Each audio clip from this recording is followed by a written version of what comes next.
Well, Neruda was a Chilean artist, a Chilean poet, a politician, a man who built a very complex and vast work and cosmos around him.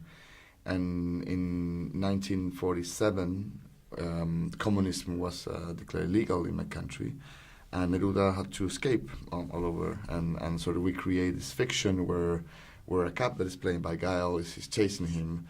And what we took from reality is just the name. The rest was just made up into this Nerudian world.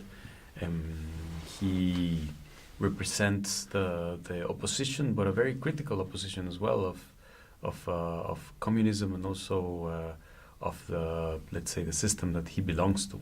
Well, we started with a more sort of conventional biopic, and then we discovered that we were going nowhere, because it's just, you can't put Neruda into a box. You can't just go out to the world and say this is who he was.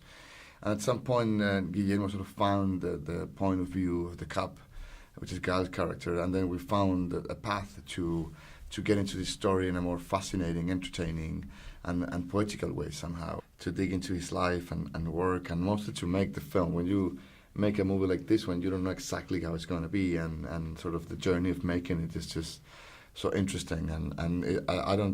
We don't like to say that this is like a biopic. We like to call it an anti-biopic. It's not about Neruda, I would say, even though it sounds weird to say that with a film that's called Neruda.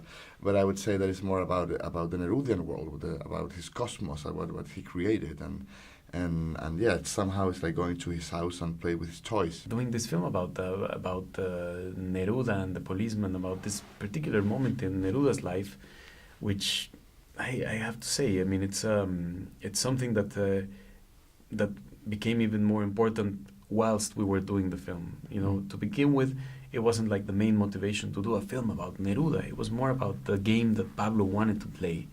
And later it became, I mean, Neruda started to sink in to me, by reading him, by exploring him, by incorporating a lot of his poetry into my daily life as well. In a world that today is just, going in an undetermined direction throughout all this weird politics and all the decisions that people is making, for whatever the reasons are, I think poetry might be an interesting place to be.